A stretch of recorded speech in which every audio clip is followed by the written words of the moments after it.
I woke up from the coma and heard my daughter-in-law say, as soon as the old hag dies, she goes straight to a nursing home. I pretended to remain unconscious. The next day, they came looking for me at the hospital, but I was already far away with my husband, my passport, and the letter that left them completely frozen. There are moments in life where everything changes in a single second, where the person you thought you were disappears and someone completely different is born. For me, that moment arrived in the darkness of a hospital room with the monotonous beeping of machines and the smell of disinfectant clinging to my skin. My name is Catherine. I am 68 years old, and for 12 days I was trapped in a coma that, according to the doctors, could have killed me. A massive stroke left me lying on the floor of my own kitchen, surrounded by the Sunday roast I was preparing. Ryan, my only son, found me hours later. Or at least that is what they told me when I finally woke up. But waking up was not like in the movies. I did not open my eyes suddenly, nor did I sit up in bed asking for water. It was slow, confusing, like swimming toward the surface from the bottom of a dark lake. First I heard distant voices, then I felt the weight of my own body, and finally, with an effort that seemed superhuman, I managed to open my eyelids just enough to see the light from the hallway filtering under the door. I was alone in the room, or so I thought. Then I heard her, the voice of Jessica, my daughter-in-law, whispering urgently into her phone. She was standing by the window with her back to me, wearing that platinum blonde dyed hair that always looked too artificial to me. She was wearing a wine-colored silk blouse that I had bought for her on her last birthday. "No, honey, calm down," she was saying with that sweet voice she used when she wanted something. The doctors said it could be any day now. It has already been 12 days. Her brain is severely damaged. My heart, which had barely begun to beat, normally started to race. I tried to move, to say something, but my body would not respond. It was like being locked inside myself. "Listen," Jessica continued, and her voice lost all its sweetness.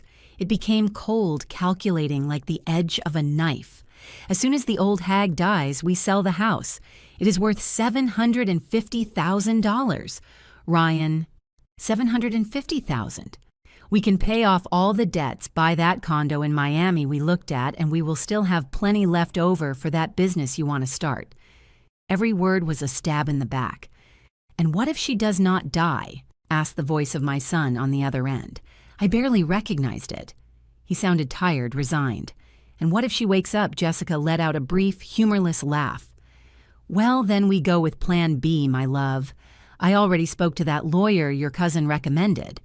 If she is left with brain damage, we declare her incompetent, and either way, we take control of her assets.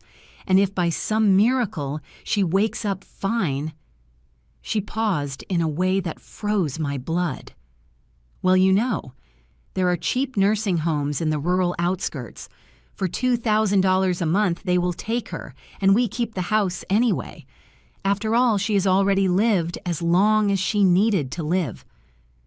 The vital signs monitor began to beep faster. Jessica turned around, startled, but I had already closed my eyes completely. I heard her high heels approaching the bed. I felt her breath smelling of mint gum close to my face.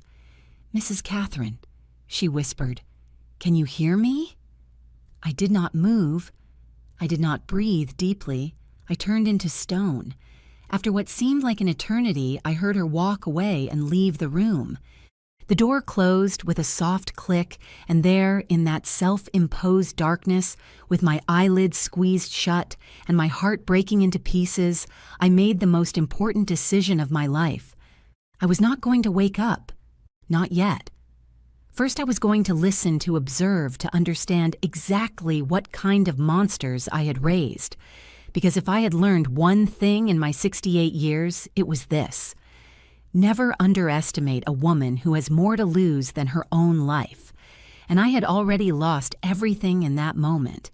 The only thing I had left was my dignity, and that, I swear to you, no one was going to take from me. If this story has hooked you from the first second, welcome back to the channel. Subscribe to keep listening to real confessions that will give you goosebumps. Hit the like button if you have ever felt betrayed by your own blood, because what comes next is something they will never forget. While I lay motionless in that hospital bed pretending to be in a coma, my mind began to replay every moment that had brought me here, every sacrifice, every sleepless night, every dollar I spent thinking I was building a future for my son. Ryan was born when I was barely 28. His father, Henry, abandoned us 6 months later. He disappeared one morning, taking the $2,000 we had saved and leaving me a note on the kitchen table. "I am not ready to be a father, forgive me." Just like that, simple and cruel. I was left alone in a tiny attic apartment in the Bronx, with a baby crying from hunger and a future that looked like a dead-end street. But I did not give up, never. I started selling homemade breakfast sandwiches in the mornings. I would get up at 4 in the morning with Ryan strapped to my back in a wool wrap my mother gave me before she died. I prepared 50 bacon and egg sandwiches, 50 with sausage, and 30 muffins. I sold them on the corner near the subway station before the sun came up when the construction workers were running to catch the train. I made between $80 and $100 a day.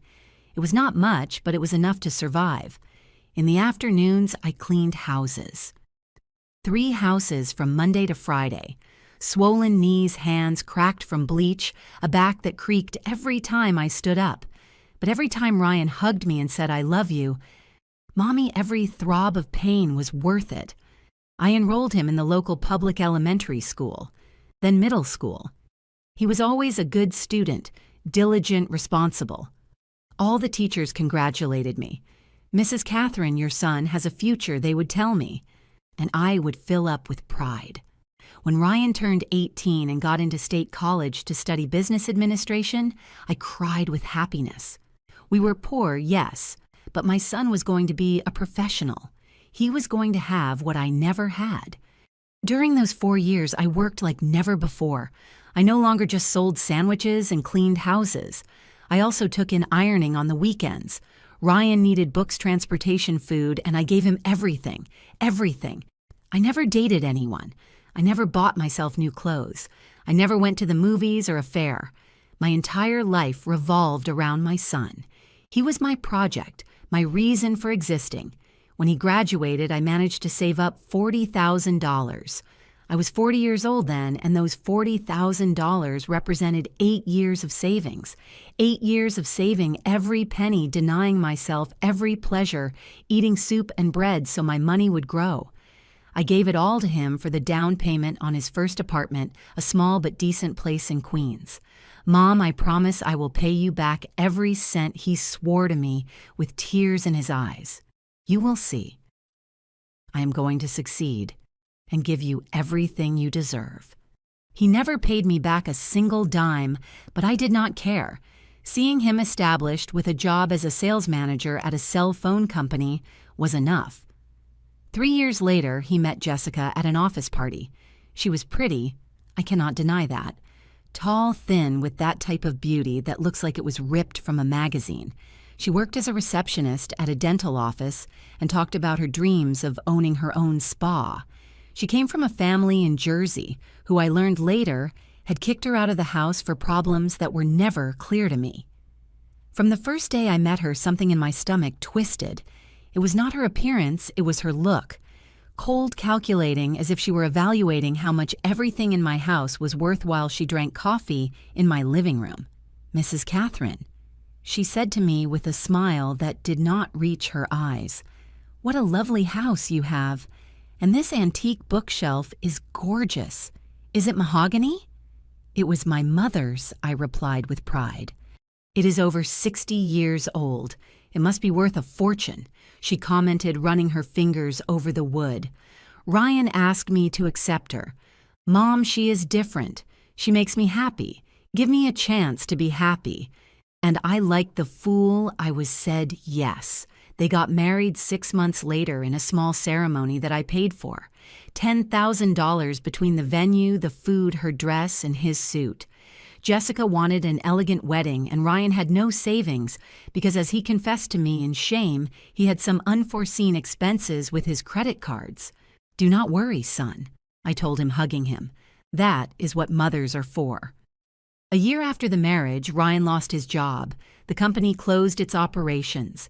He fell into a terrible depression. Jessica began to pressure him to blame him, to threaten to leave him if he did not find work soon. Mom, he called me one night, crying. Can we stay with you for a while, just until I find something new? I swear it will be temporary.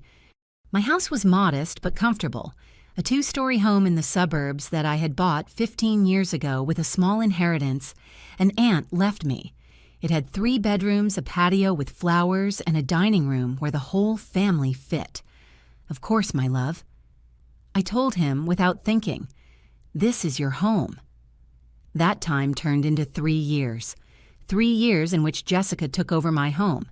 She changed the curtains without asking me, moved my furniture, shoved her things into my closet because she needed more space, invited her friends over, and they left everything messy, and I cleaned up after them without saying a word. Ryan found a job after 8 months, but they never talked about leaving, and I never dared to ask them to do so. I was afraid of losing my son, afraid of being left alone in that big house. Then 2 years ago, something wonderful happened. I met Earnest, but that is a story that still hurts to remember. Because when I finally found happiness, my own family forced me to destroy it. For 5 more days, I remained in that bed, pretending to be unconscious. 5 days that felt eternal, where every second was a battle against my own body that wanted to scream, cry, get up and confront those 2 snakes I called family. But I stayed quiet, motionless, learning. On the 2nd day, Jessica arrived early, around 9 in the morning, when the hospital was just starting its daily routine. I heard her heels clicking down the hallway before she entered. This time, she did not come alone. Look, Danielle, I am serious, she was saying to someone. Come on, come in, she will not know a thing. Another woman entered with her. Judging by the sound of her voice, she was young. Perhaps Jessica's age, somewhere in her 30s. Are you sure I feel bad doing this? Said this Danielle. Oh, please, the old woman does not even know. Look at her, she is practically dead. Those words, practically dead, pronounced with as much coldness as someone talking about the weather. I felt the bed move. Jessica was rummaging through the nightstand next to my head. I heard the sound of drawers opening. See, she had her wallet here when they brought her in.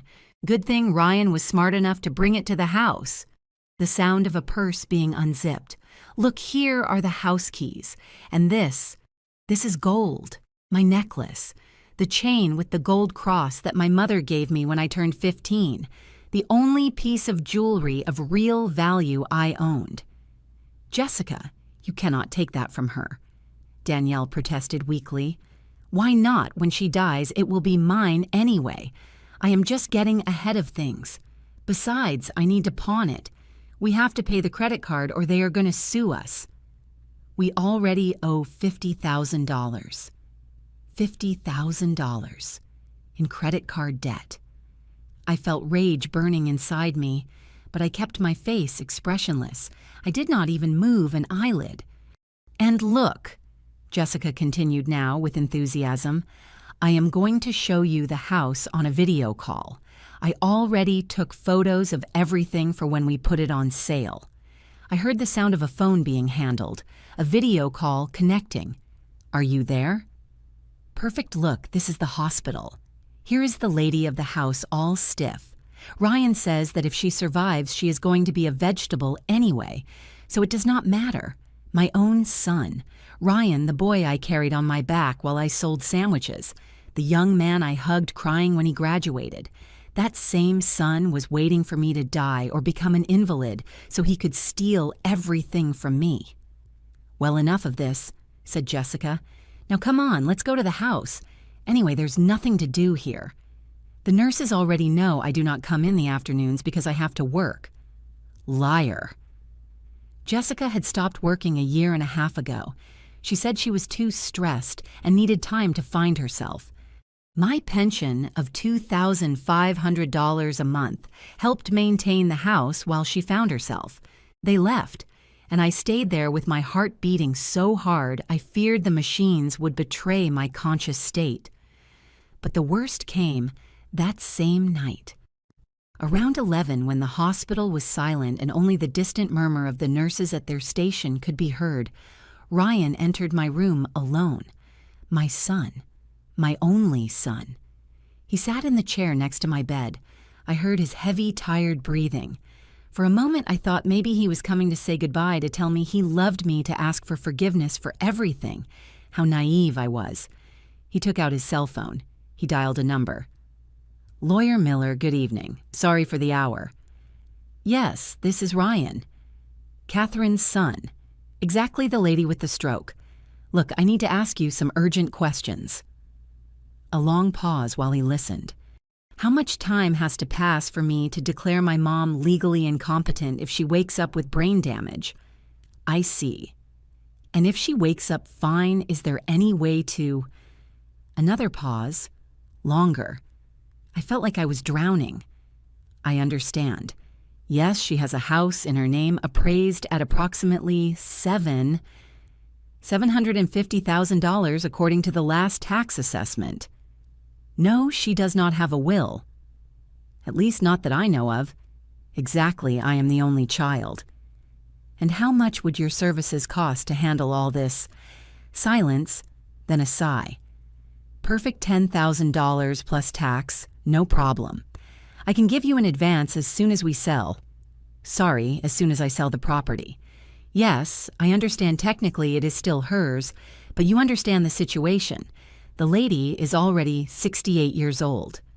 Her pension is nothing special, just $2,500. It makes no sense to keep her if she has brain damage. She would be more of a burden than anything else. A burden. That word echoed in my head like a gunshot. To my son, I was a burden, a load, an obstacle between him and his inheritance. Look, lawyer, Ryan continued, and his voice became harder, colder. I will be honest with you. My wife and I have serious debts. We owe $50,000 on cards plus $20,000 on a personal loan. If my mom wakes up and takes back control of her things, we are never going to get out of this hole. She was too controlling with her money. She never really wanted to help us. Lie after lie after lie. So let's leave it like this. You start preparing the papers. If within a week she does not wake up or wakes up in bad shape, we proceed with legal incapacity. And if she wakes up fine, well, we will find another solution. There are cheap places where we can put her. For $2,000 a month, they will keep her, and we take control of the house. He hung up. He sat there a few more minutes in silence.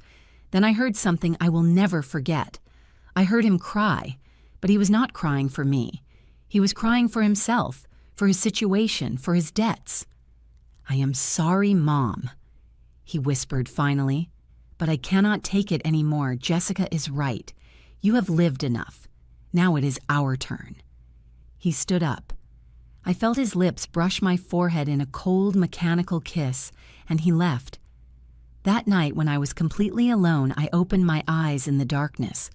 Tears ran down my cheeks, soaking the pillow. I made no noise.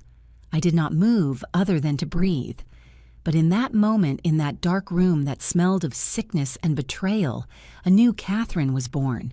One who had nothing left to lose. One who was going to fight.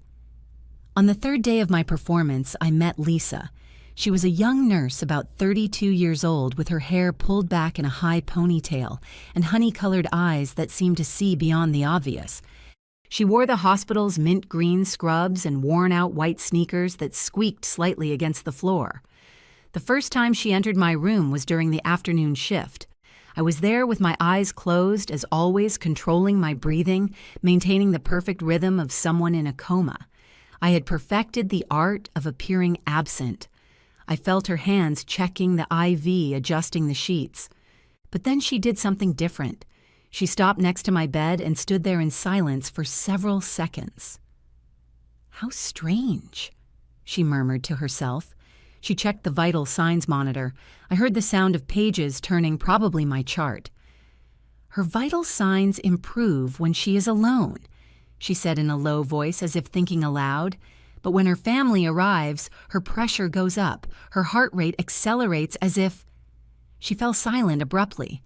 I felt her gaze fixed on me. "She is listening to them," she whispered. My heart skipped a beat, but I forced myself to stay calm. I did not move, not a muscle. Lisa left the room without saying more, but I knew she had seen something, and I was afraid. During the next few hours, I tried to convince myself it had been my imagination, that the nurse did not suspect anything, that everything was still going according to plan. But that same night, around 11:30, when the hospital was plunged into that peculiar silence of the early morning, I heard the door open very carefully. Soft steps, a presence approaching my bed. Then I felt a warm hand take mine, and a soft voice, barely a whisper, saying, "Ma'am, if you are hearing me, if you are awake, even though you pretend not to be, move your index finger. Just a little bit. No one else is watching. Just me. And I swear on my mother that I am not going to say anything that puts you in danger." The world stopped. My brain screamed not to do it, that it was a trap, that they were going to discover me.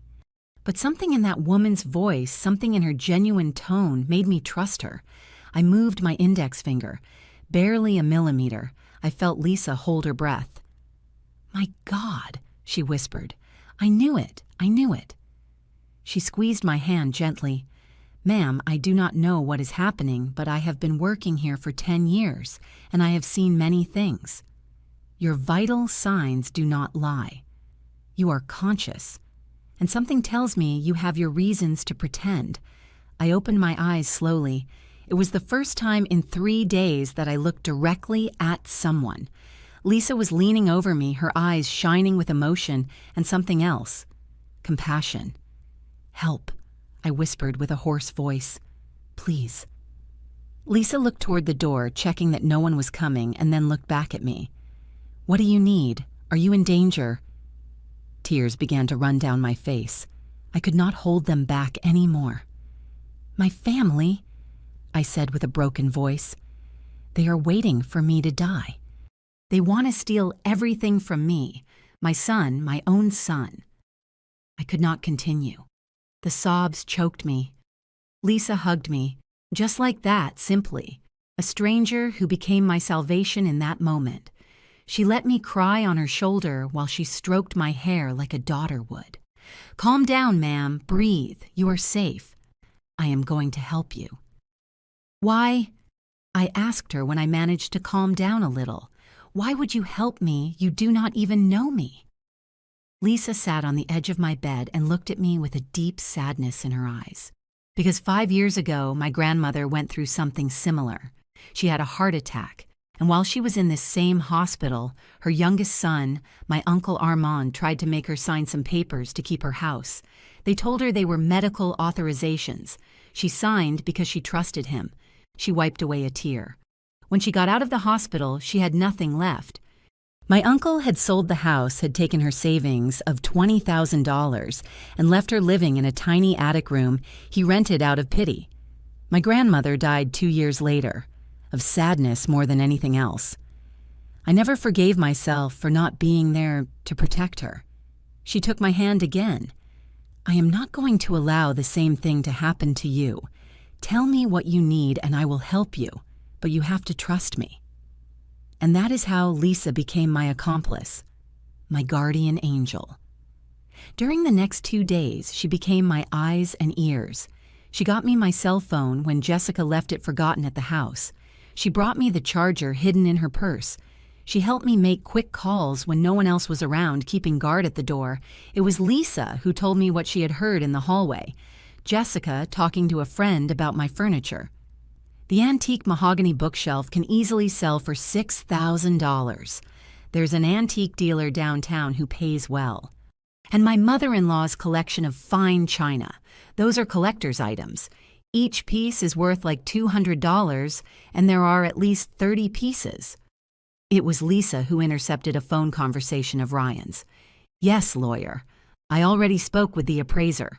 The house can be sold for $750,000 if we sell it fast. It is a bargain because it is in a great neighborhood. Normally, it would be worth more, but we need urgent liquidity. And it was Lisa who gave me the final push I needed. Mrs. Catherine. She told me one night when she was helping me exercise my legs so I would regain strength. You do not owe them anything, absolutely nothing.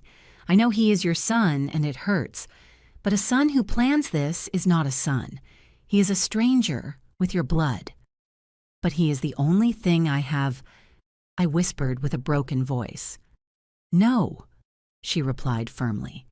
You have yourself, your dignity, your life. And those 68 years you lived with effort and sacrifice, that is yours, and no one can take it away, not even him. That night, I took the most difficult decision of my life. Lisa, I told her, I need you to help me with something else, something big. She looked at me with determination. Tell me what you need. I need to get out of here without anyone knowing, and I need to do it soon before it is too late. Lisa nodded slowly. Do you have somewhere to go? Do you have someone who can help you? I closed my eyes. An image came to my mind, a face I had tried to forget for the last 2 years, a man with light brown eyes and a sincere smile who had made me feel alive again. Yes, I whispered. I think so. Then tell me his name, said Lisa, taking out her cell phone, and I will call him. I took a deep breath. It was now or never. Ernest Villanueva. His number must be in my cell phone in the favorite contacts. Lisa searched for the name and found it. She passed me the phone with trembling hands. I dialed. 3 rings. 4. I thought he was not going to answer. Then I heard his voice. Hello.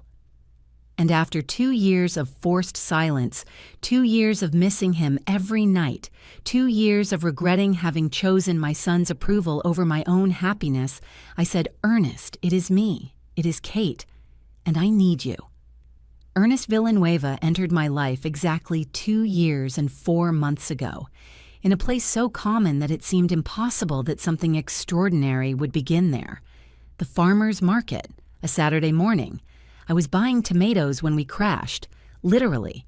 He was walking distracted, looking at his shopping list, and I was rushing, trying to reach the freshest avocados. My bag fell, the tomatoes rolled across the floor, and we both bent down at the same time to pick them up. Our hands touched over the same tomato. Sorry, ma'am, he said with a smile that lit up his whole face. I am wandering around like a lost puppy, looking everywhere except where I'm walking. I laughed. It had been so long since I laughed like that genuinely. Do not worry, I'm not paying attention either. I am rushing around like a headless chicken. We stood up at the same time. He was 71 years old then, but he looked strong, vital. White hair perfectly combed back, light brown eyes that shone with intelligence, and large worker's hands. He wore a gray wool sweater and clean jeans.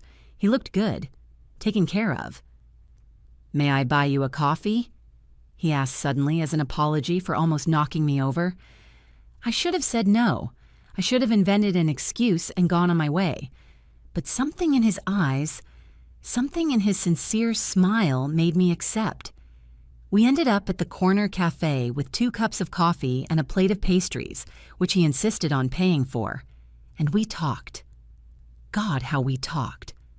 He told me he had been a widower for 3 years, that his wife Beatrice had died of cancer after 45 years of marriage, that he had 2 daughters who lived in Texas with their own families and visited him every 2 or 3 months, that he had been a high school teacher all his life, teaching history and math, that now he lived on his pension of $3,000 a month and some savings he had kept carefully. I have a small house in Vermont, he told me, with his eyes shining with emotion. I bought it 15 years ago when I was still working.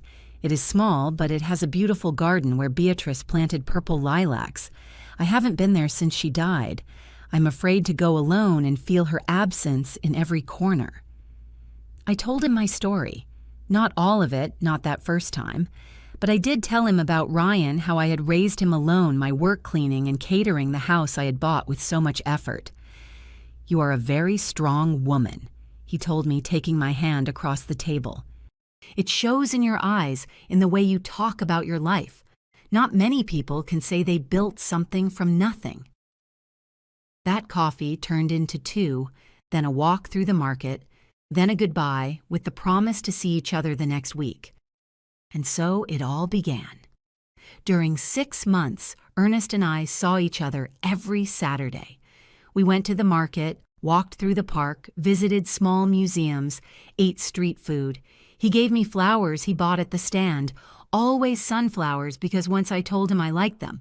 I prepared lunch for him and brought it in a container because he confessed he missed homemade food. There was nothing urgent in our relationship. There was no rush. It was a friendship that gradually turned into something deeper without us realizing it. One day, after 8 months of seeing each other, he kissed me. It was under a cherry blossom tree with the petals falling on us like confetti. And in that kiss, I felt something I thought I had lost forever. Hope. Catherine.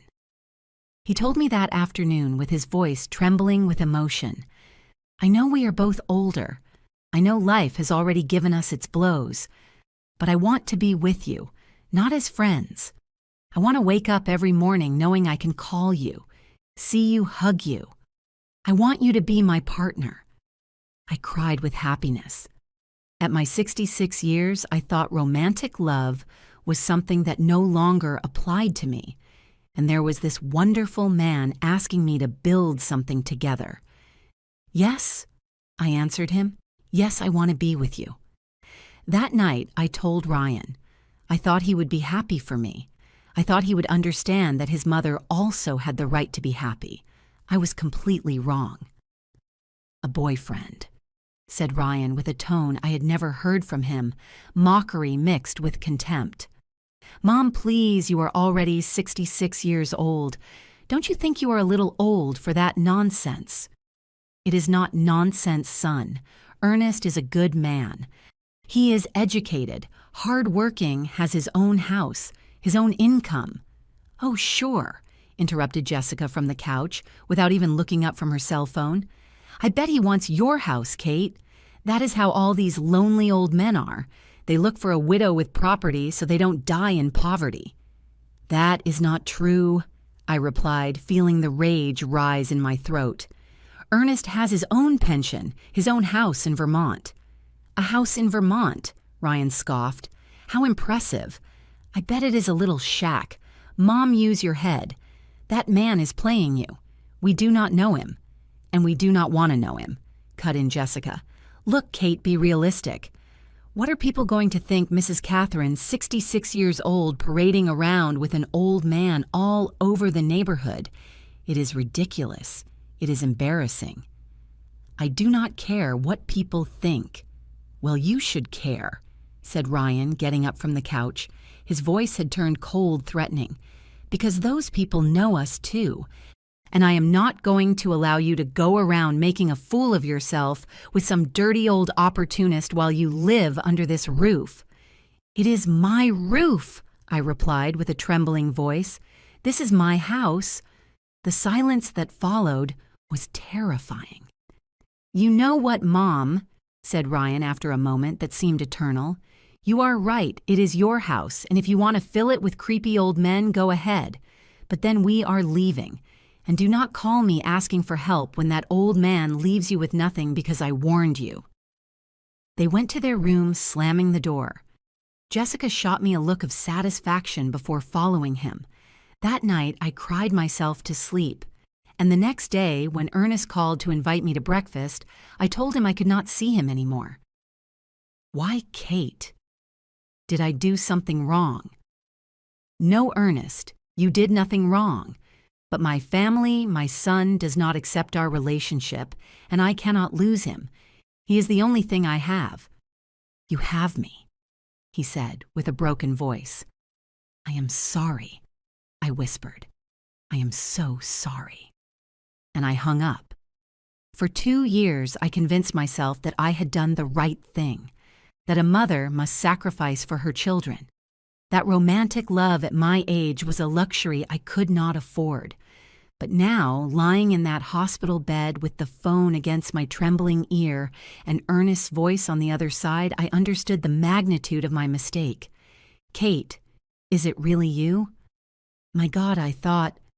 "They told me you were in a coma. Are you okay?" "Where are you?" "I am at the General Hospital, Earnest, and I need your help. Please, I need to get out of here before it is too late." "I am coming there right now." "No," I interrupted him. "You cannot just come like that. Ryan and Jessica cannot know I am conscious. They are waiting for me to die to keep my house. With everything." Silence on the other end, then a deep sigh. "Tell me what you need, my love. Anything." And there, with Lisa holding my hand and Ernest listening attentively on the phone, we began to plan my escape, my second chance, my silent revenge. The next 2 days were the most intense of my life. While I remained motionless in that bed, pretending to be in a coma, Ernest, Lisa, and I coordinated every detail of my escape as if we were spies in a movie. But before I could leave, I needed to know exactly what they were planning. I needed proof. I needed to understand the magnitude of the betrayal to be able to protect myself legally. On the 4th day, Jessica arrived earlier than usual. It was barely 8 in the morning. She came accompanied by a man I did not know. By the way he spoke polite but calculating, I knew immediately he was the lawyer. "Lawyer Miller, come in," said Jessica with that honeyed voice she used when she wanted to impress.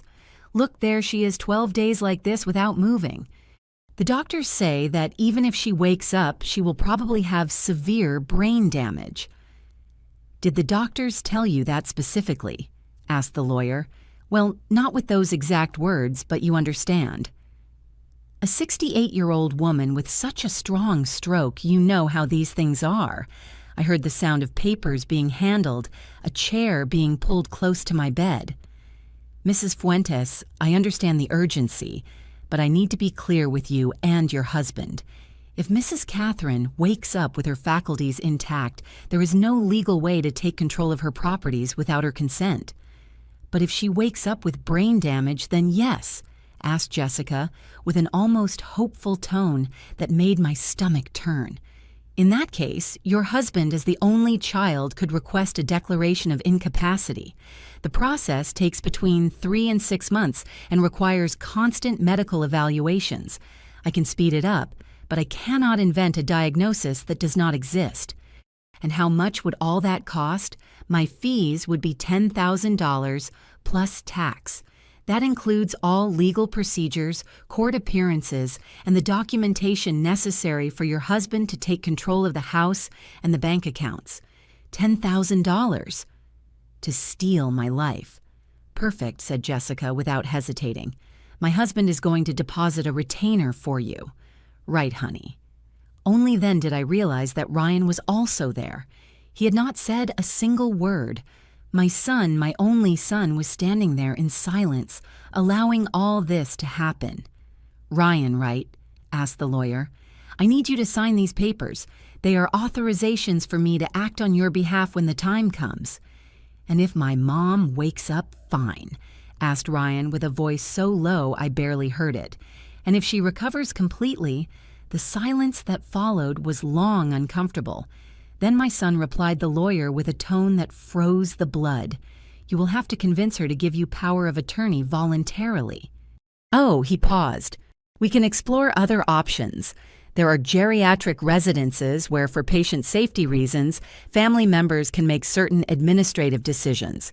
Once she is admitted, it would be easier to handle her properties." "Are you talking about putting her in a nursing home against her will?"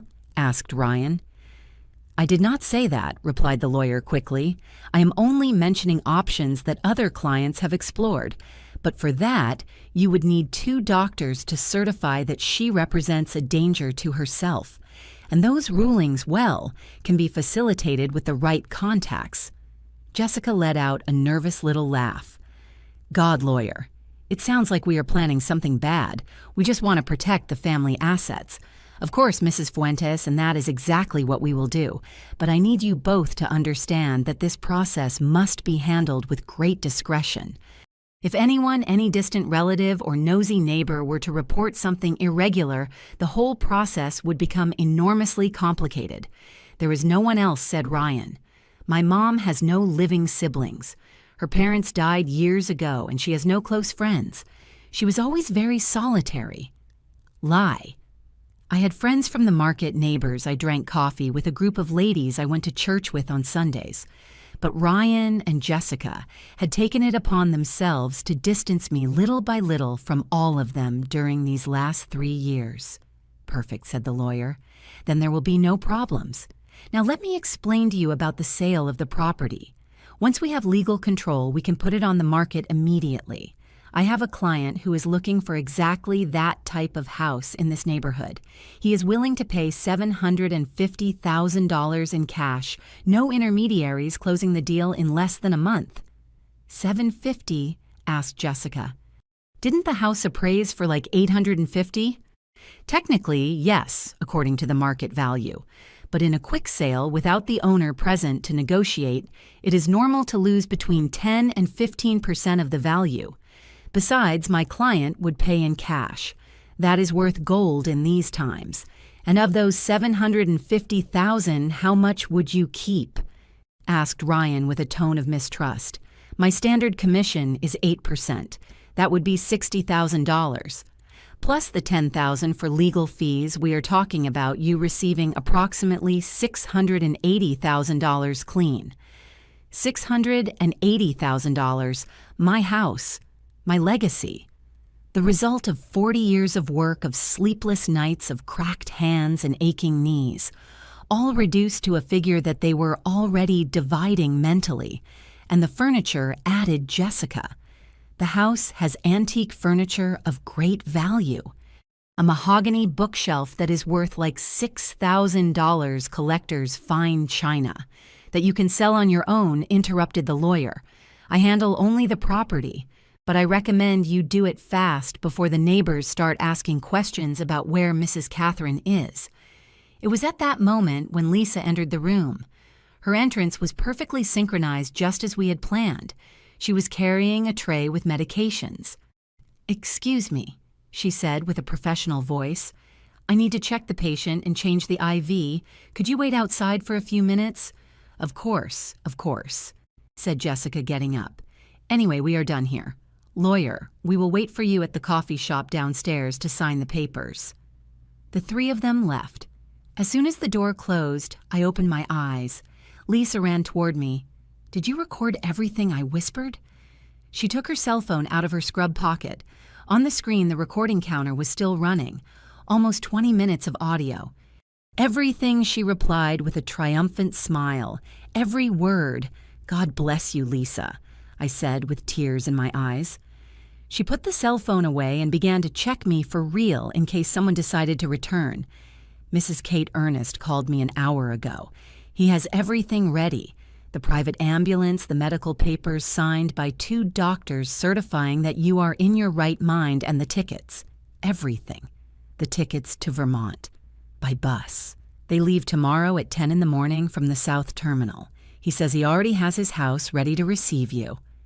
My heart beat faster. Tomorrow, everything would be tomorrow. And the letter I asked? "I have it here," replied Lisa, taking a manila envelope out of her lab coat pocket. "I wrote it just as you dictated. 3 pages, with everything." I took the envelope with trembling hands. Inside was my full statement. The conversations I had heard, the exact dates, the names of the lawyer and everyone involved. We also included screenshots of the statements from my additional credit card, the one I had given Ryan only for emergencies, and that he had used to spend $5,000 in 6 months. Meals in expensive restaurants, brand-name clothes, even a $2,000 television that now hung in his bedroom. The letter ended with specific instructions. The house was being transferred to an irrevocable trust that I would administer. When I died, it would be donated to a foundation for elderly women in vulnerable situations. Ryan would inherit nothing. Tomorrow at 2 in the afternoon, I told Lisa when they come for their usual visit, "You give them this letter, not a minute before. I need to have at least a 6-hour head start. "Do not worry, ma'am, at 2 o'clock sharp, not a second before." That night, when I was left alone in the room, I did not pretend to be unconscious. I sat up in bed for the first time in 5 days. My whole body ached, but it was a pain that reminded me I was alive. I dialed Earnest's number from Lisa's cell phone. "Kate, get me out of here tomorrow, my love." I told him with a firm voice. "I cannot take it anymore. I do not want to keep pretending. I will be there at 6 in the morning. The ambulance, the papers, everything. And what about Catherine? Yes. I never should have let you go 2 years ago. This time no one is going to separate us. I promise you that." I hung up the phone and leaned back against the hospital pillows, staring at the sterile white ceiling. In less than 12 hours, my life was going to change forever. For the first time in years, I was not afraid. I had hope.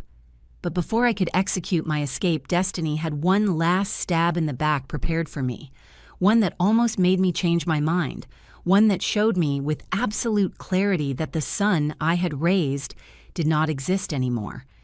That same night around 10 o'clock, when the hospital was submerged in that heavy silence that only exists in the hallways of a place where people fight between life and death, Ryan returned. He came alone. I heard his footsteps dragging down the hallway. Slow, tired. He entered the room and closed the door carefully, as if he did not want to disturb anyone. He sat in the chair next to my bed, and for several minutes he said nothing.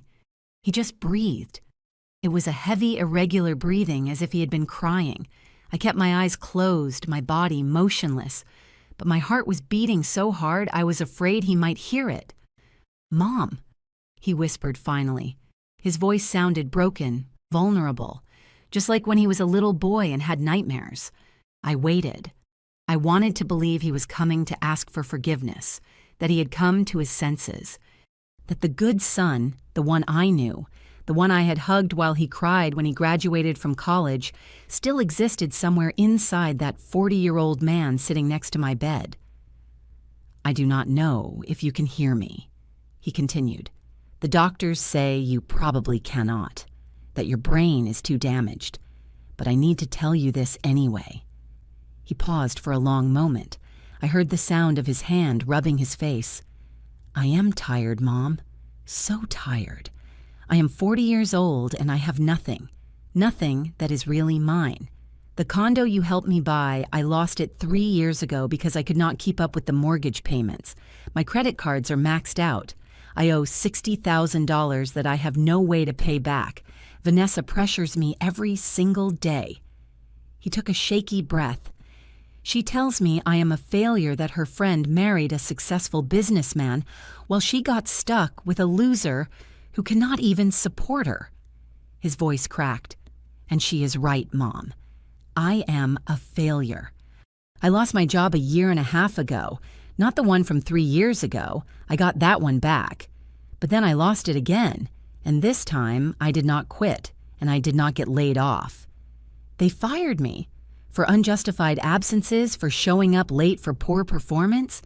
They threw me out like I was garbage." My heart shrank in my chest. I knew nothing about this. Nothing. "I did not tell you because I was ashamed. I told you I was going to work every day, but in reality I spent my time in parks and cheap coffee shops, watching the hours tick by until it was time to return home and pretend I had a normal day. Vanessa figured it out 6 months ago. And instead of supporting me, she threatened to leave me if I did not get money. Money from anywhere. My son. My little boy. Suffering in silence while I cooked in my kitchen, knowing nothing. Then, we came up with the idea," he continued, and his voice changed. It became harder. "Your house, Mom. It is worth nearly $1 million. Millions that you do not need. You live alone in that huge house. You have a pension that you barely touch. You do not travel. You do not treat yourself. You have no social life. You just exist. And us, we are drowning." I felt something inside me snap. Vanessa said it would be easier if you were not here. And I refused at first. I swear to you, Mom. At first I refused. But then I started thinking about it, calculating it. You are 68 years old. Statistically, what do you have left? 10 years, 15 at most. And in those 10 or 15 years, we are going to keep sinking into debt, into despair, into misery. He stood up from the chair. I heard his steps approaching the window. And then you had the stroke. And the first thing I thought, may God forgive me, the first thing I thought was, it is a sign. As if the universe was telling us that it was time, that your hour had come, and this was our opportunity. Tears began to roll down my closed cheeks. I could not contain them. But now you are here in this bed, and I do not know what to think, because a part of me, the part that is still your son, wants you to wake up, wants to hug you and ask for your forgiveness and tell you that we will find another solution. But the other part, the part that is desperate and scared and angry at life. He fell silent. A long, horrible silence. That part wants nature to take its course. My heart stopped. The doctors said there is a 60% probability that if you wake up, you will have permanent brain damage, that you will need constant care. Vanessa says it would be better for everyone, even for you, that you do not suffer like that if you do not wake up in the next few days, we should tell the doctors not to resuscitate you if your heart stops. He had signed my death sentence. My own son had just signed my death sentence. I already signed the papers, Mom. He whispered. Yesterday. A do not resuscitate order. The doctor asked me 3 times if I was sure, and I told him yes. That you would not want to live like this.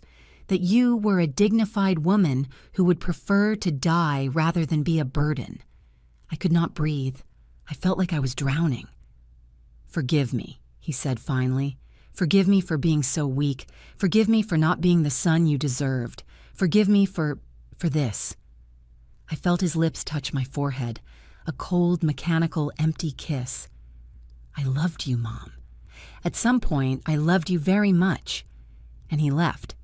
I stayed there in the darkness with tears soaking the pillow and my heart breaking into 1,000 pieces. For hours, I could not move. I could not think.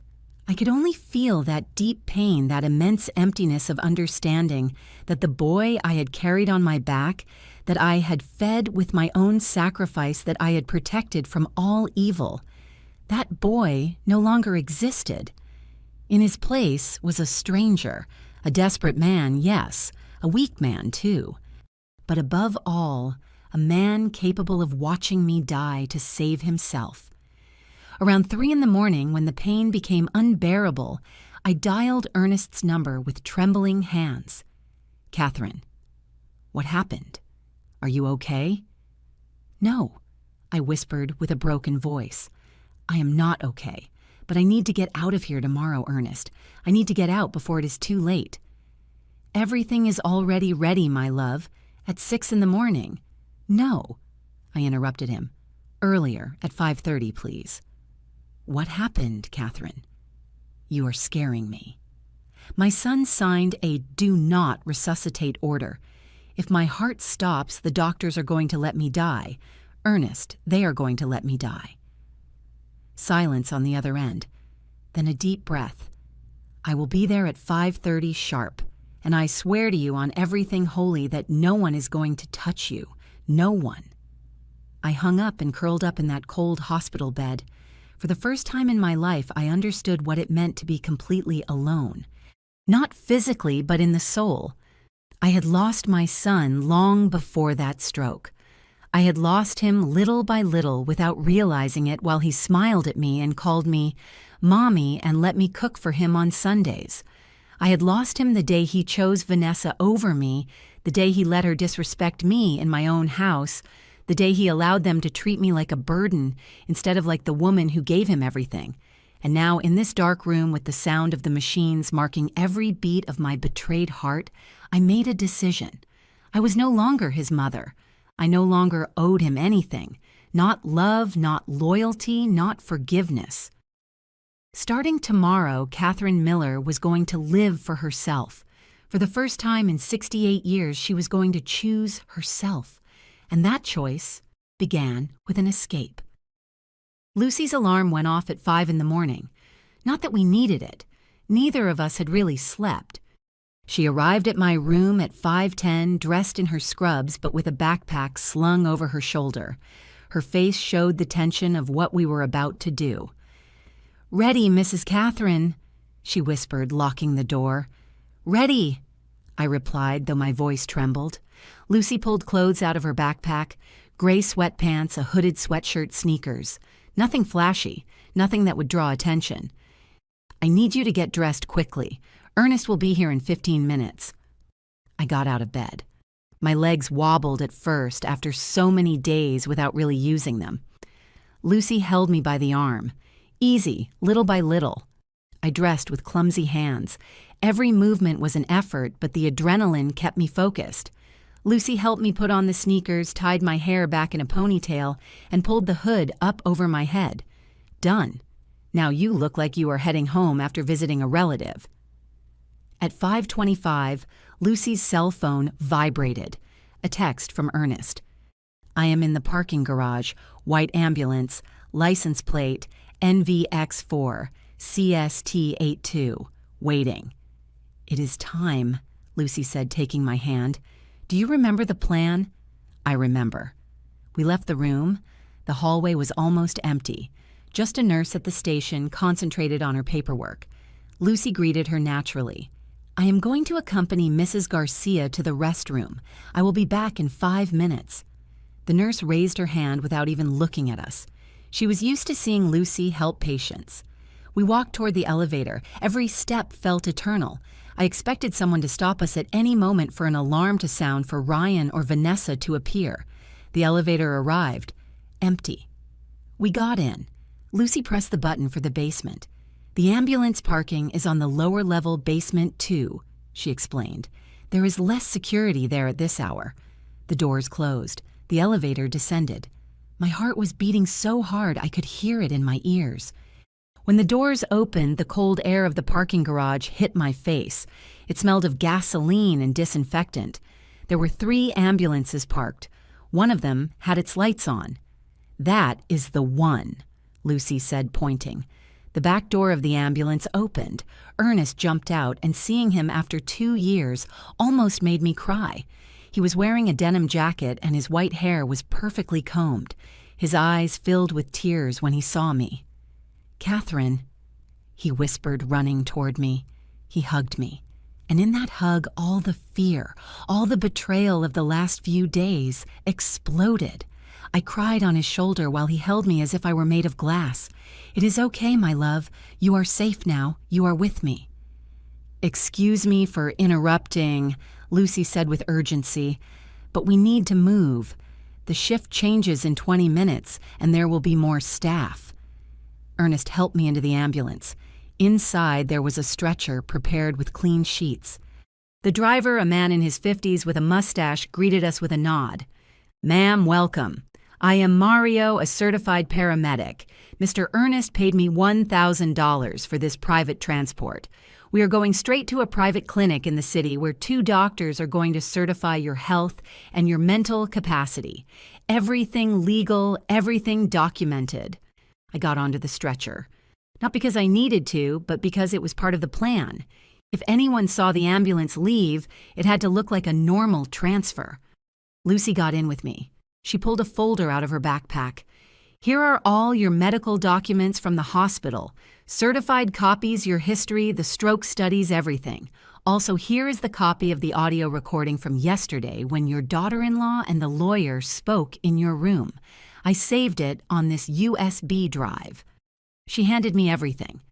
Then she pulled out another envelope. "And this is the letter they are going to receive at 2 in the afternoon." I took it with trembling hands.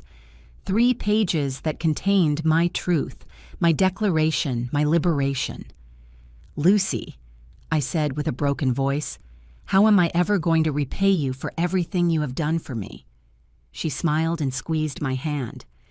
"Mrs. Catherine, my grandmother took care of me my whole childhood while my mom worked. She taught me to read, to cook. She took me to school. When I lost her because of an abusive son, I swore that if it was ever in my power to help someone in her situation, I would do it. You are giving me the chance to keep that promise." She leaned in and kissed my forehead. "Now go be happy, and do not ever sacrifice yourself again for people who do not deserve you." She stepped out of the ambulance. Ernest closed the back doors and got in the front with Mario. The engine started, and just like that, at 5:37 on the morning of Thursday, March 15th, I escaped the hospital. I escaped my son. I escaped the death they had planned for me. The ambulance traversed the still dark streets of the city. I lay on the stretcher, watching the ceiling, feeling every bump, every turn, every second that took me further away from that life. 40 minutes later, we arrived at a private clinic uptown. Small, discreet, but clean and professional. 2 doctors were waiting for me, Dr. Miller, a neurologist, and Dr. Stevens, a psychiatrist. For the next 3 hours, they ran tests on me, a complete neurological evaluation, cognitive tests, psychological evaluation. I answered questions, solved puzzles, told my story. "Mrs. Catherine." Dr. Miller said finally, "Your recovery from the stroke is exceptional. There is no evidence of permanent brain damage. Your memory, reasoning, and cognitive capabilities are intact. You are in full command of your mental faculties." He handed me an official document stamped and signed a medical certificate declaring my mental competence and my capacity to make decisions about my life and assets. Dr. Stevens added another similar document. Between the two of them, I had the legal protection I needed. Earnest paid the doctor's fees, $800 in total money he had taken from his savings, without thinking twice. "Now," he said, taking my hand, "let's go home." Not my house in the suburbs. That was no longer my home. That was a prison I had just escaped from. We headed to the Greyhound bus station. Ernest had bought 2 tickets to Tennessee, departing at 10 in the morning. First-class reclining seats, air conditioning. We arrived at the station at 9:15. We still had time. Ernest took me to a diner inside the terminal. "You need to eat something, you look very thin." I ordered scrambled eggs, hash browns, and a hot coffee. It was the first real meal I had eaten in almost 2 weeks. Every bite tasted like freedom. While we ate, Ernest told me about his house in the Smoky Mountains, about the garden with purple hydrangeas that his late wife had planted, about the kind neighbors, about the market 2 blocks away that sold the best apple pie in the region. "You are going to love it, Catherine. It is quiet, it is safe, and no one is going to find you there." At 5 minutes to 10, we boarded the bus. We sat together in the back. Ernest put my head on his shoulder and covered me with a soft jacket. The bus started moving. And as we left the city, as I watched through the window, the streets I had traveled for 68 years, I thought about Ryan. I thought about Vanessa. I thought about how at that precise moment, they still believed I was unconscious in that hospital bed, unaware that their plan had crumbled. At 2 in the afternoon, when they arrived for their routine visit, Lucy would hand them the letter, and then they would understand. They would understand that the old woman they wanted to kill, the mother they left for dead, the woman they considered a nuisance, that woman had won. I fell asleep on Ernest's shoulder with the movement of the bus rocking me like a lullaby. And for the first time in weeks, I slept in peace, because finally, after so much time, I was going home, to my true home. It was exactly 2:15 in the afternoon when Vanessa and Ryan entered room 407. I know this because Lucy told me later with every detail in a call she made to me that same night. According to her, Vanessa arrived dressed as if she were going to a party, a pink satin blouse, tight white pants, high heels. Ryan was quiet with dark circles under his eyes, wearing the same clothes from the day before. "And now?" Vanessa asked, seeing the empty bed. "Where is she?" Lucy was standing by the window with the manila envelope in her hands. "Mrs. Catherine Miller was discharged this morning at 5:30. The silence that followed was absolute. "What do you mean, discharged?" Ryan asked with a trembling voice. "She was in a coma. The doctors said..." The doctors were wrong, Lucy interrupted with a firm voice. Your mother woke up 5 days ago completely conscious, completely lucid, and she decided to keep it a secret. Vanessa approached Lucy with her fists clenched. That is impossible. Who authorized the discharge? We are family. No one can take her out without our consent. Your mother is an adult with full use of her mental faculties. She does not need anyone's consent to leave. Here are the medical documents that certify it, signed by 2 independent specialists. Lucy extended the envelope to them. Ryan took it with shaking hands and opened it.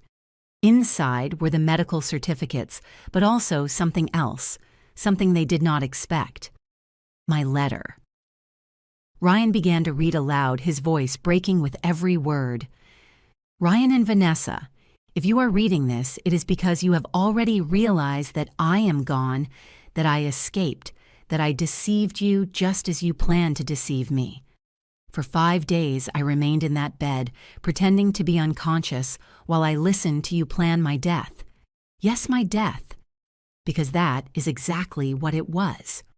A do not resuscitate order is a death sentence disguised as compassion. I heard every conversation, every plan, every word. Vanessa, I heard you say that as soon as the old lady died, you would sell my house for $800,000 to pay your debts and move to Miami. I heard you going through my drawers looking for the deed. I heard you appraising my belongings as if they were merchandise at a flea market. Ryan, I heard you talking to that lawyer about declaring me incapacitated. I heard you calculating how much his fees would cost $5,000 plus tax to steal what took me 40 years to build. I heard you crying not for me, but for your debts. And I heard you sign an order to let me die if my heart failed. I also discovered other things like the $5,000 you spent in 6 months with my emergency credit card. The statements are attached. Dinners at restaurants where you spent $200 in a single night. Designer clothes, a $2,000 television. What was the emergency son? Your ego, your vanity, your inability to say no to your wife. And worst of all, I heard your confession last night when you came alone and told me you were tired, that you were a failure, that I had lived enough, and now it was your turn. Those words broke my heart in a way I never thought possible. Because I understood something I should have understood years ago. The son I raised, the good boy who loved his mother, that son died a long time ago. Maybe when he met Vanessa. Maybe before. I do not know. But what I do know is this. You are no longer my responsibility. The house in the suburbs, the one you coveted so much, will never belong to you. This morning, with the help of a notary Earnest hired, I transferred the property into an irrevocable trust. I am the sole administrator while I live, and when I die, the house will be donated in its entirety to the Hope House Foundation, which supports elderly women in vulnerable situations. My bank accounts have been closed. I opened new ones at a different bank with passwords you will never know. My Social Security checks will be deposited into my new account starting next month. The attached documents include audio recordings of your conversation with the lawyer in my room, bank statements showing the fraudulent use of my credit card medical certificates, proving my full mental capacity, a copy of the irrevocable trust, and a copy of the restraining order I filed this morning. Neither of you can come within 500 yards of me. If you do, you will go to jail. Ryan, you were my whole world for 40 years. I gave you everything I had and much of what I did not have. I worked until I destroyed my body so that you could have what I never had. And in return, you gave me betrayal. I do not expect you to understand the pain you caused me. I do not think you are capable of understanding it. But I want you to know this. I forgive you. Not because you deserve it, but because I need peace. I need to close this chapter of my life and start a new one. But forgiving does not mean forgetting, and it definitely does not mean allowing. From today on, you no longer have a mother. I no longer have a son. We are 2 strangers who once shared blood and a last name, nothing more. Vanessa. I never had affection for you, but I respected you because you were my son's wife. Now I see that you were exactly what my instinct told me from day one. A cold, calculating, manipulative woman who saw in my son someone weak she could control. And you succeeded. You turned him into someone unrecognizable. I hope the $800,000 you expected to receive was worth it, because that was the price you put on my life, and that is a price you will never collect. Now you have two options. You can accept this situation with dignity and move on with your lives building something for yourselves. Or you can try to look for me, harass me, or create legal problems. If you choose the second option, you should know that I have copies of all these documents with 3 different lawyers. One in the city, one in Tennessee, and one in Chicago. If anything happens to me, if I have an accident, if I die suspiciously, these documents will be delivered immediately to the authorities. I also recorded a full video explaining everything, which is deposited in a safety deposit box with specific instructions to open it if something happens to me. Do not look for me. Do not call me. I do not exist for you anymore. Live with the consequences of your decisions. Sincerely, Catherine Miller, a woman who finally learned to choose herself. According to Lucy, when Ryan finished reading, he stood paralyzed. The letter fell from his hands to the floor. Vanessa picked it up and read it completely, her face changing color with every paragraph. "This is crazy," she whispered finally. "This crazy old woman is going to ruin us." "That crazy old woman," Lucy said with an icy voice, "is the bravest woman I have ever known. And you two are the most despicable trash I have seen pass through this hospital. And I have seen a lot of things." Ryan let himself fall into the chair where he'd been sitting the night before. He began to cry, not with loud sobs, but with a silent, defeated weeping. "I lost her," he murmured over and over again. "I lost my mom." "No," Lucy corrected him. "Your mom lost you. A long time ago. She just now realized it." Vanessa took out her cell phone and dialed a number. "Mr. Peterson, I need you to come to the hospital urgently. We have a situation." "What do you mean you cannot help us?" "But." "Against who against us?" "But." Her face went white. "I understand. Thank you." She hung up and looked at Ryan. "The lawyer says the letter is legally valid, that she can do whatever she wants with her property, and that if we try anything, we could end up in jail for attempted estate fraud and elder abuse." "So what do we do?" Ryan asked with a desperate voice. Vanessa put her cell phone back in her purse and walked toward the door. "I know what I'm going to do. I am leaving. I did not marry you to live in poverty, Ryan. I married you because you promised me a comfortable life. And not only did you not deliver, but now you do not even have the inheritance you assured me was coming. Vanessa, please." "No, it is over. I'm going to pack my things and go stay with my cousin in Atlanta.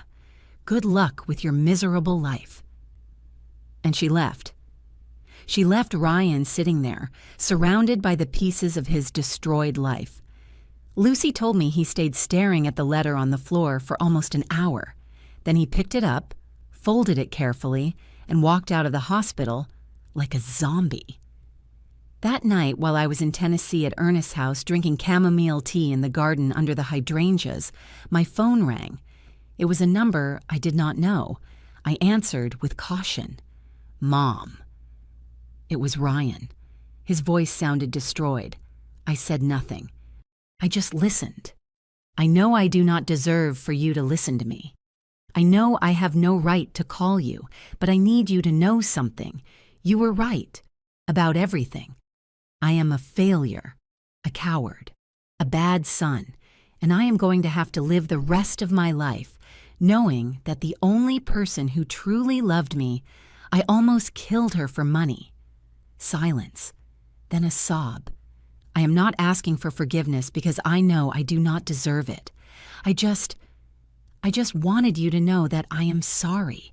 I would give anything to turn back time and be different, be better." He hung up. and I stayed there with the phone in my hand, looking at the stars over the mountains, feeling something strange in my chest. It was not forgiveness. Not yet. But maybe someday it could be peace. It has been 3 months since that morning I escaped the hospital. 3 months that feel like 3 years. Like 3 different lives.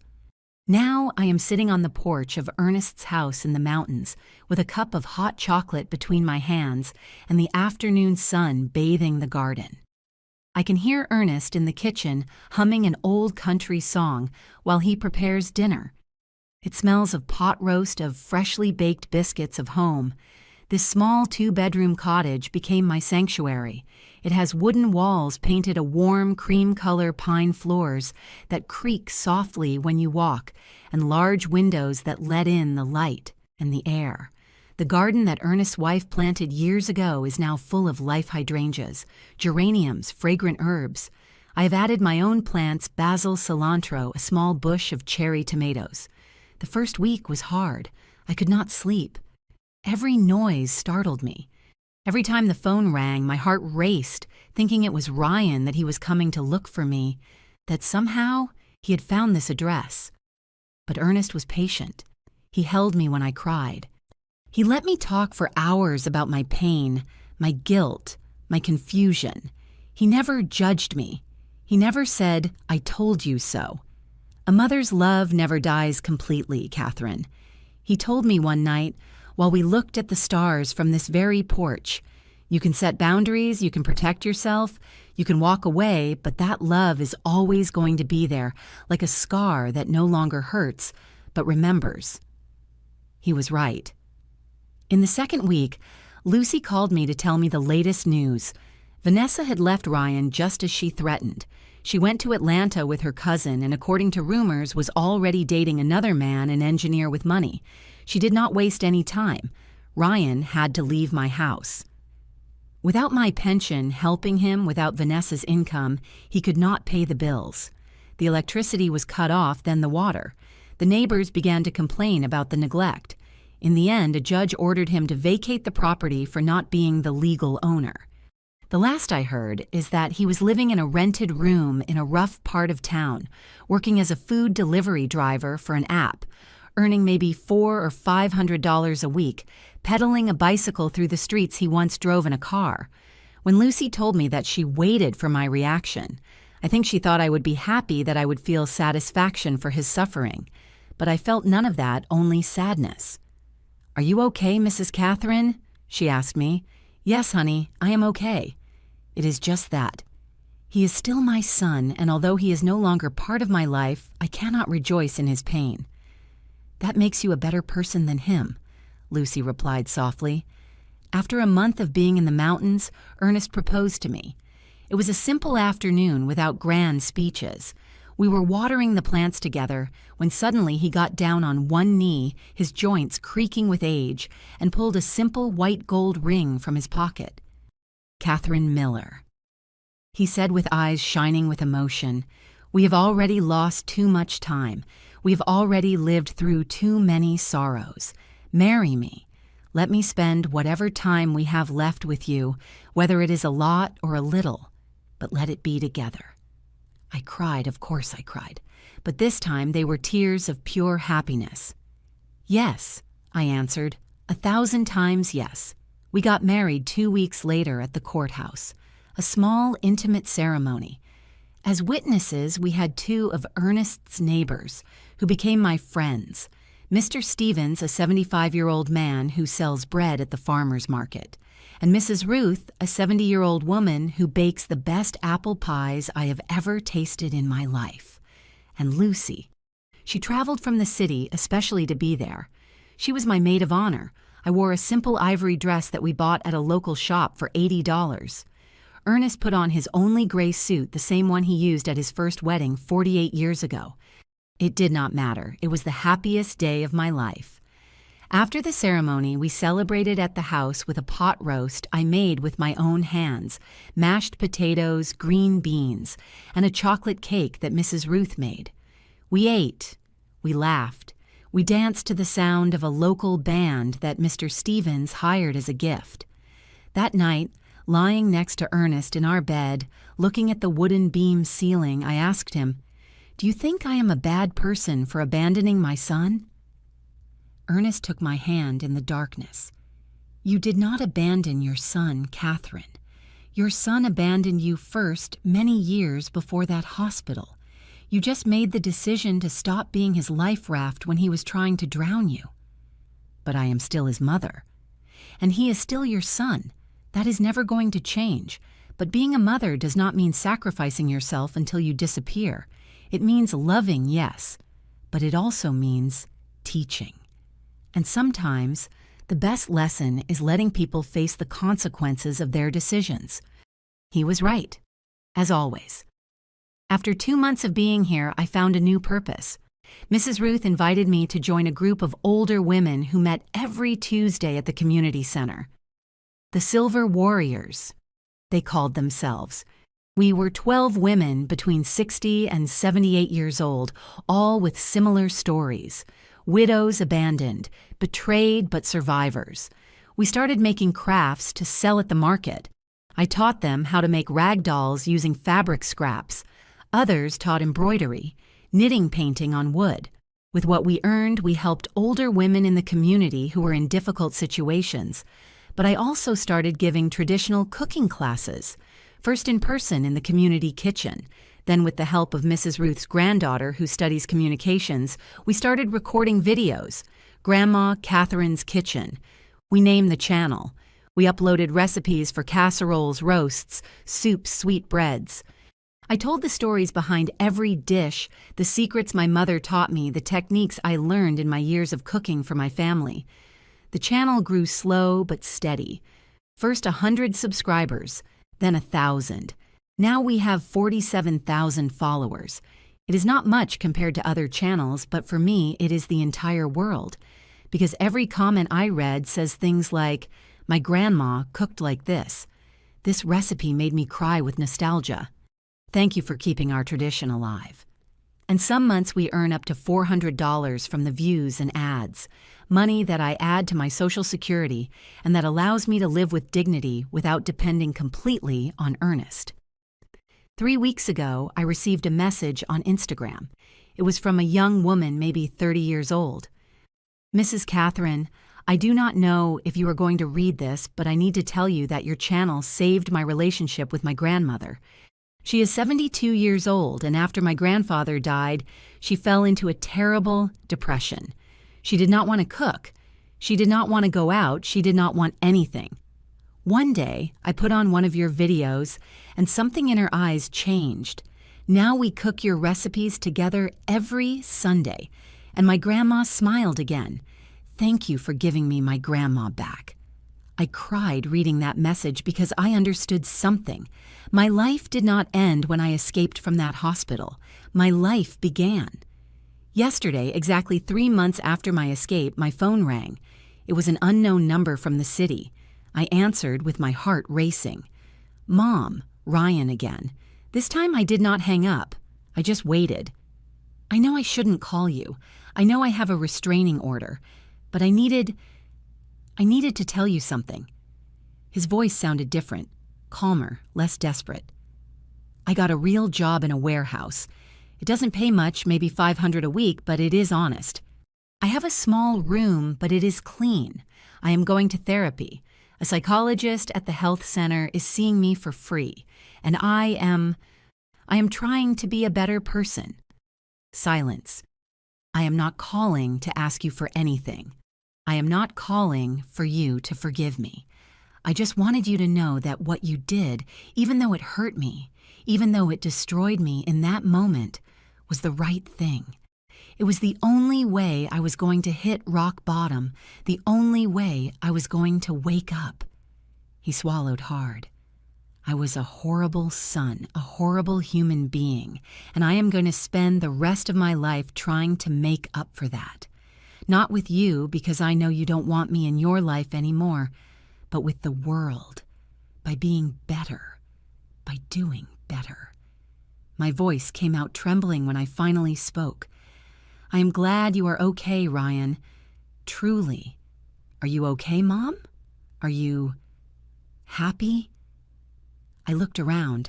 The garden with its hydrangeas. The house that was now my home. Earnest in the kitchen preparing dinner. My new life quiet, full of purpose. Yes, son, I am happy. For the first time in many years, I am completely happy. I heard a relieved sigh on the other end. I am glad. You deserve it. You always deserved it. A long pause. Do you think someday in the distant future, we could talk again? Not like before. I know that is lost forever. But maybe, like two people who respect each other, who wish each other the best. I thought about my answer for several seconds. Maybe Ryan. Someday, when we have both healed, when you have shown not with words but with actions that you really changed, maybe then we can have a coffee and talk like two adults. Thank you, Mom. That is more than I deserve. Take care of yourself. You too, Ryan. And I love you even if I no longer have the right to say it. I hung up and stared at the phone for a long time. Earnest came out to the porch, sat next to me, and hugged me. Are you okay? Yes, I replied, and it was true. I am okay. Because I understood something important. Forgiving does not mean forgetting. It does not mean allowing them to hurt you again. It does not mean going back to being who you were before. Forgiving means letting go of the weight. It means stopping carrying the poison of rage. It means choosing your own peace over the punishment of the other. Someday, maybe in 1, 2, or 5 years, I will be able to see Ryan again. Maybe we can have that coffee. Maybe we can build a new, different relationship with clear boundaries and mutual respect. Or maybe not. Maybe this is all we will have. Sporadic calls, brief conversations, a distant but real affection. And that is okay. Both options are okay. Because I no longer live waiting for my son to complete me. I no longer live defined by my role as a sacrificed mother. I no longer measure my worth by how much I can give until there is nothing left of me. Now I live for myself. For Earnest. For my friends in the group. For the thousands of people who watch my videos and find in them a little piece of home. I am 68 years old, and I finally learned the most important lesson of all. It is never too late to start over. It is never too late to choose yourself. It is never too late to say enough and build the life you deserve. Last night, while we were eating dinner on the porch under the stars, Earnest took my hand and said, "Do you know what is the most beautiful thing about all of this, Catherine? That we both thought our lives were already over. That the best had already passed. And it turns out that the most beautiful part was just beginning." He is right. This morning I woke up with the sun coming through the window, the birds singing, and the smell of coffee that Earnest was preparing. I got up without rushing, put on my favorite cotton robe, and went out to the garden to water the plants. And as the water fell on the hydrangeas, I thought about something my mother told me many years ago when I was just a little girl. Honey hydrangeas are like strong women. You can prune them, you can neglect them, you can leave them for dead. But if they have strong roots, they always bloom again. Always. I bloomed again. At 68 years old, after a stroke, after being betrayed by my own blood, after having to escape in an ambulance in the middle of the night, I bloomed. And if I could do it, you can too. Because it is never, never too late to choose the life you deserve, to set boundaries, to say no, to walk away from whoever hurts you, even if it is your own family. Your life belongs to you. Your dignity belongs to you. Your peace belongs to you. And no one, absolutely no one, has the right to take it from you. Epilogue. Today is Saturday. Earnest and I went to the farmer's market early, as we do every weekend. We bought tomatoes, avocados, fresh peppers, misses. Ruth saved us the best pies. Mr. Stevens gave us fresh bread. In the afternoon, I have a cooking class. We are going to make a traditional pot roast. I have everything ready: the beef, the vegetables, the spices, And this time, I am going to tell the story of my mother, of how she taught me this recipe when I was just 10 years old. Tomorrow, Sunday, I will go to church. Not because I am particularly religious, but because I like the community. I like sitting among my friends, singing the hymns, feeling that I belong to something bigger than myself. And on Monday, we start the embroidery workshop with the Silver Warriors. We are going to make tablecloths to sell at the town fair next month. This is my life now. Simple, quiet, full of purpose and true love. And if I could go back to that moment in the hospital when I heard Vanessa plan my death and someone asked me, was it worth it, all this pain, all this betrayal, was it worth it? My answer would be yes. Because that pain taught me something I would never have learned any other way. That love for others should never cost you your self-love. That being a good person does not mean being a doormat. That you can love someone and still protect yourself from them. And that true wealth is not in what you possess, but in what you do not allow them to take away. Your dignity, your peace, your right to be happy. No one can steal that from you unless you let them. I do not allow it anymore. And I hope you do not either, because life is too short to live it on your knees. If this story touched your heart, if it made you reflect on your own life and your own relationships, leave me a comment telling me where you are listening from. Hit like if you believe it is never too late to start over. And subscribe to this channel to keep listening to stories of brave women who dared to choose themselves. Because we all deserve to bloom, no matter the age, no matter the past. We all deserve our own spring.